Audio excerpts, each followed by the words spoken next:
Hey, everyone. Today we have someone very special, someone I really love her content. I got to hear her speak and I approached her, and I'm so glad that you made time out of your busy schedule to be a guest on my podcast. So thank you so much. Thank you so much, and welcome to today's episode. So, hey guys, if you're wondering whether you should hire a business coach, if you're wondering if your business at this stage needs a business coach, then this episode is for you. You're welcome to Talk with Onye, and I'm your host, Onye. And today we have a business coach. Her name is Catherine Denesi, and she's the founder of CatherineDenesi.com. She's in New York right now, and right now she's dedicated to helping entrepreneurs, especially women, who want to grow their businesses. So today she's going to be telling the best practices of choosing the right business coach for your business and for your needs. So without further ado, let's welcome Catherine. Hi, Yeah. hi, Oniya. Thank you so much for having me today. I'm really excited for our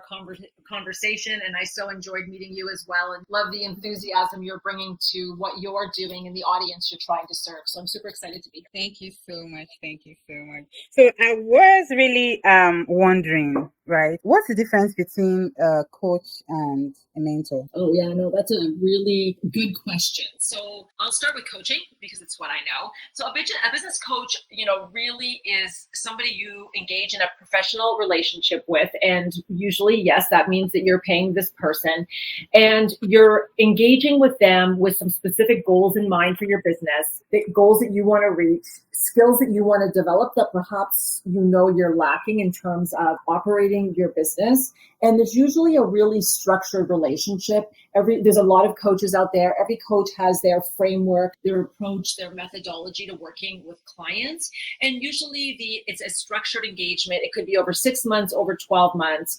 Some clients I work with much longer, but there oftentimes you can learn what you need to learn and get your business to that next level or get it launched, for example, if you're starting right from scratch. And that's a more structured arrangement. When it comes to mentorship, it tends to be a little more informal. Often it's not a paid arrangement. It's somebody who has a lot of experience that you can tap into, and they're willing to gift that time, that expertise, that knowledge to you, and actually both have their place, right? It's really nice to have those long-term relationships that you can tap into and ask for guidance on a more informal basis. Yeah. So when entrepreneurs start their businesses, do you think they should get a coach first or a mentor first, or both? What's your opinion? When you're just I'm going to say when you're just launching, it's going to depend on what your financial setup is when you're first launching, right? So, ideally, and I've just started working with somebody last week who is in that situation. She is still in her corporate job. She knows what she wants her business to be. She's going to leave it, and we're working together now to help her launch it. But she made a very conscious decision to set aside funds to do that, right, up front. Not everybody is in that situation. Sometimes somebody is let go from their position, or they have left and they haven't started it as a quote a side hustle, and they haven't accumulated any cash to pay for a coach. Paying for a coach from the start is going to save you a lot of time and money in the long run, because you are going to get where you want to go much more quickly. That said, if you're not in that position, which is understandable, finding a mentor that can help guide you, absolutely, I would recommend you do that. And I think that would help a lot. What do you think of the difference between the two and sort of engaging? I'm curious. Yeah. So recently I saw someone post someone on my LinkedIn say something about how he's paid for different business coaches and he really is looking out for mentors, right? And I was like, I thought business coaches are supposed to help you, guide you through, right? I thought you're supposed to go from mentorship to finding a business coach, and it seems as if it's going the other way around. So personally, I mean business coaches should be able to guide you, right? And Yes. it shouldn't be an optional strategy in the beginning. I think maybe you should put it in your budget when you're starting out. In an ideal world, yes, it should be part of your budget as you're starting out, because you just don't, and I say this often you don't even know what you don't know, right? Like you don't even know the right questions to ask. And I think it can help a lot. And I think also, mentorship, I have long-standing clients for that reason, right? They're not necessarily solopreneurs in the sense that they're the only person that they have in their business, but they have the sole responsibility of making decisions, and things come up and you want to be able to discuss and bounce ideas and get advice, right? So some business coaching relationships can be very long term if the client chooses. Okay. So what do you think so far from experience is the biggest problems or challenges that entrepreneurs have, who are starting or who has worked with you, commonly face? For sure. And I'm going to start with something a little softer, a soft skills side of it, and then move into the sort of more tactical, harder hitting. But sometimes it's confidence. And what I see a lot, especially when somebody's starting a business, usually they have this wealth of experience that they have from their career, right? I mean, normally people they're setting out on their own. They have an idea for a product or for a service or for a program. And often they forget all of the amazing things that they knew prior, that even if it's not a one-to-one match, that they can bring into their business. And I say that because it allows somebody to think a little more broadly and have more confidence in those things that they know that they can bring. So that's the softer side. And then in terms of, the day in, day out, for sure, the biggest opportunity I see with female founders in particular is around financials, and really understanding their financials as a tool to help them manage and grow their businesses. So I call it getting intimate with your P&L or your profit and loss statement. Knowing what that is. So knowing what revenue do you have coming in, what are your expenses, and what is your net, what is your profit or loss at the end of the day. And then adding to that, depending on the style of your business, how quickly understanding the timing of inflows of cash. So, if you have a product business and you're on, let's just say you're using Stripe, is Stripe like delaying payments especially when you're starting out, right? Like, when is that money coming in from Stripe even, right? Or if you're a services-based business, are you getting paid before you start? Or is your client paying you in 30 days? All of that affects cash flow, which affects the amount of money you have in the bank, depending on when you have to pay other people on your team, or just pay for your basic business expenses. So really understanding that profit and loss statement and understanding it in a way that it becomes a tool for you to grow your business. Great. So how do you work with your clients? Like, when they come to you, knowing that this is usually the first or the most common challenges they get to face, how do you work with them and how do they? For sure. So I'll take an existing business, and then we can talk about launching as well, if that's helpful for the conversation. But for an existing business, the first thing I'm going to do is try and get an understanding, even before we dive into the financials. That'll be part of it. But what's working in the business, and where are the challenges and opportunities? So, for example, it could be that the business development and marketing efforts are working really well. However, the client is not necessarily, they're getting a lot of people in what we call the top of funnel, right?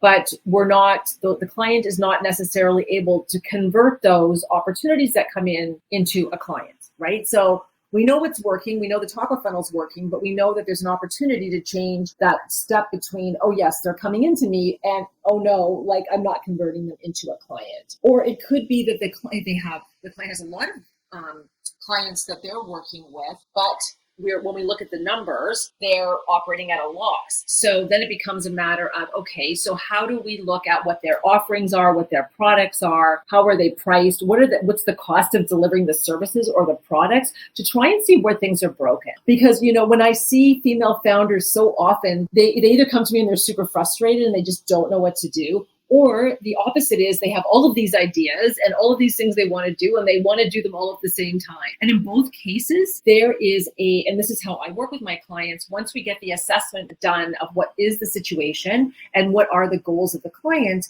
there is a right strategic sequence of events that we need to follow in order to profitably grow the business. And I say that because I've seen clients come to me and it's like, well, we want to redo the website. And I'm like, yes, 100%, we need to update your website. But before we get there, we need to talk about what it is you're doing in terms of the outcome you're delivering, all of these things, and how are you doing it in terms of your services, and what's the language we're going to use to talk about those things, right? Because then all of a sudden it's like, oh, we can update the website, and we can update our LinkedIn profile, and we can update our social profiles. So that's an example, right? So rather than jumping into each one of those activities, which is what often the inclination is, to target those, let's take a step back and let's get you to a place where we have the right language to talk about who you are, what you're doing, and then we have that across the platform. And that's just one example. And then in terms of delivering services or making a first hire, right? A lot of my clients say, well, we need a VA. And I say, okay, but let's take a look at, I have an exercise I give to do, my clients to do, that really gets them to think about what are they great at doing? What are they not so great at doing? Or what are they really not good at doing, right? And then also, what do they love to do? What are they okay doing? And what do they dislike doing? And there's an intersection of those things that sometimes, yes, sometimes, we look at the results of that and a VA becomes the obvious opportunity to make the hire, right? It's going to free up that founder's time to focus on what I call your high value activities. And that is going to allow them to bring in more business or do more podcast interviews or whatever in order to bring in more revenue. Other times that's not the case. Like the business operations are actually pretty smooth. And what's really needed to scale the business is actually somebody to help deliver, to do client service delivery, for example. So that would be an existing client. If somebody's brand new launching a business, we start at the very beginning, which is let's get your business structure set up properly so that you're registered in the right way, and we get all of the basics. We get you a business bank account. I mean, a little teeny, what seem like obvious steps, but there's a lot of things involved to making sure the business is set up. Okay, so before I ask you a particular question I had in mind also, something just flew into my mind now. How did you become a coach? Like, did you have businesses, or how did you get into knowing this much? Thank you. I appreciate the question. So I had a fairly lengthy career with a Fortune 500 company in the technology space where I was afforded a lot of opportunities. Actually, I just got together with a former colleague of mine from that company yesterday, and we were talking about sharing how much we learned, right? Yes, there were challenges, but we both had this one boss who made us understand what was going on with financials, right? Like I was running a team, and it's like if I wanted to bring somebody else onto the team, I had to show him the P&L. So just like a lot of opportunities to run teams and manage business growth. And it was just fantastic from that regard. And then I left that company and I went to a series of startups in the technology space where I did different things. One of them, I built out a worldwide reseller channel. Another, I was running customer support. And another, I ended up being the COO, which was the last one. And so when that startup ran out of money, I was asked by our small boutique PR firm at the time, and she wanted to redo her business. So she asked me to help her do that, and I did. And it was a great project, and I built out a referral consulting business from that. And so I have been doing this for almost 11 years now, switching more to coaching. I used to get really involved in my clients' businesses, and now I step back to being, a strategist, an advisor, and a coach. But between the corporate experience, the startups experience, and then all of these clients that I've helped over the last decade, that's why I'm able to come in and look at things in the way I am. I like that you have so much experience, corporate, and then it's related to business. And then I'm just wondering, how do we know if a coach, doesn't work for you? Because I think coaches are important, right? But I'm just wondering, that particular, friend I have on LinkedIn that posted how, he's really in search of, because he's really doing well. And is it that the coach didn't know what he's doing? Are they unqualified coaches out there, or is it that they are not good fits?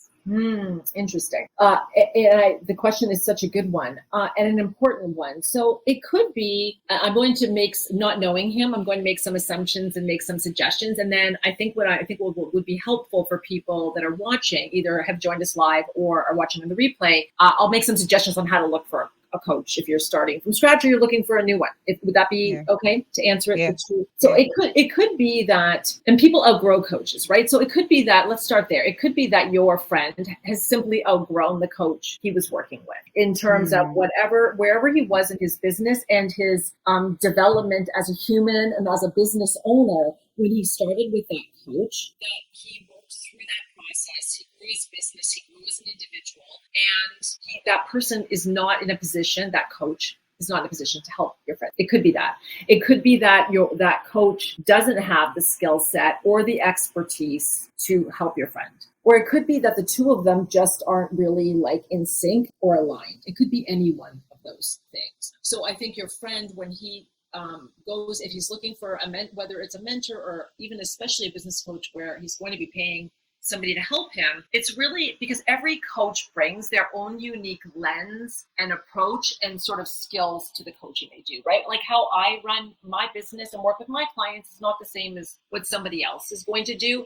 And there's a reason there's a lot of coaches, because there's somebody for everybody, right? So, everybody has their approach and framework, as I mentioned earlier. So what I would suggest is, you need to find one that matches your needs. And that's in terms of, what is your business acumen? What are you trying to do right now with your business, right? Like, where are you? Do you need to start bringing on team members? Well, going to a coach that doesn't understand what's involved in making the first hires of your business, that's not going to help you, right? Do you need somebody to help you figure out what are the right steps to help you grow at this point? Or work on a business development process, right? Like, make sure you're really clear as you can be, on what help you think you need in order to reach that next level. And then also, I would do a suggestion I would have is, like, how do you best like to work, right? Like, with somebody, do you want to meet them twice a month? Do you want to meet them once a month? Do you need to be able to tap into them? Make a list, make a wish list of what you would like for a coach. And then I would suggest trying to get recommendations from people. That's often how people find business coaches, and try and get to a list of 3. And then when you have that list,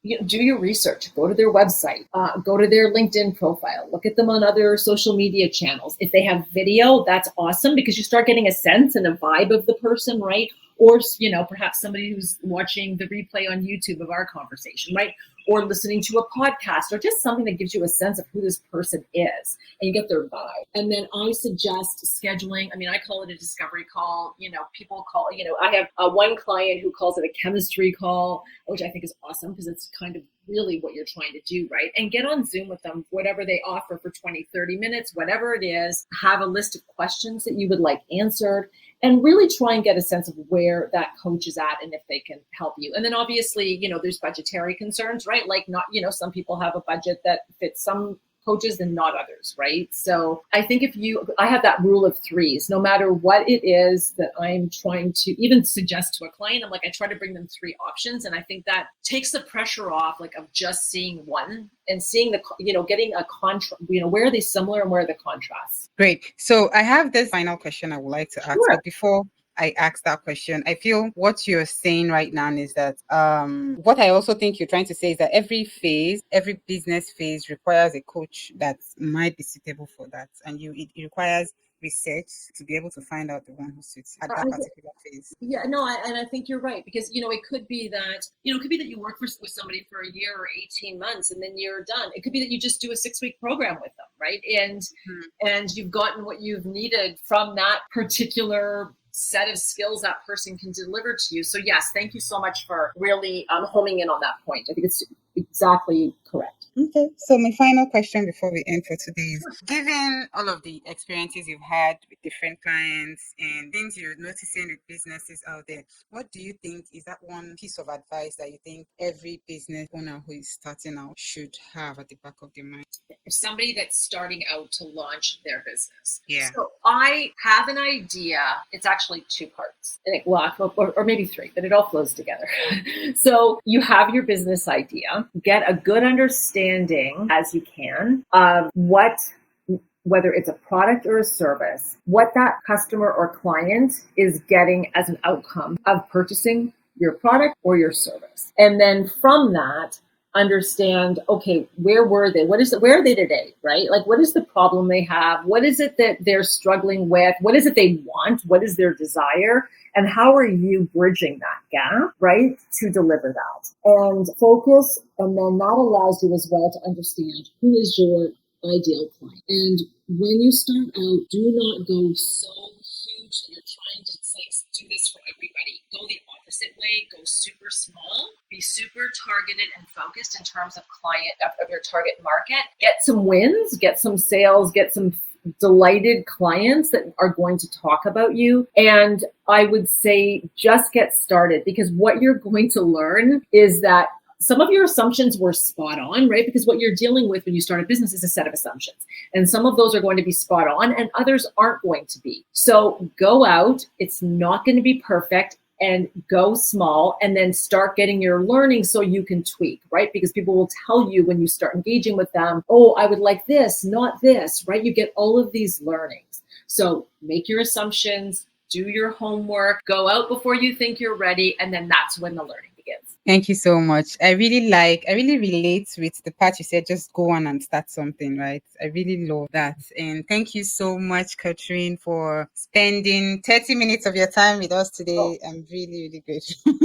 oh Yes. no! Onion, first of all, thank you for inviting me to join you today. I so enjoyed our discussion, and yes, I hope it was helpful. And if you have any questions, you know where to find both of us. So happy Yes, to. yes. So, people who want to also like get on a one-on-one call with you can check you out on your website. Yes, you can Catherine book a Denise. discovery. Yes, you can book a discovery call. You'll see where to schedule, and you'll find me on LinkedIn at Catherine Denise and on Instagram at Catherine Denise. Okay, thank you so much. Thank you so much. I'm so grateful. Thank you. You too. Have a great day. Have a great day.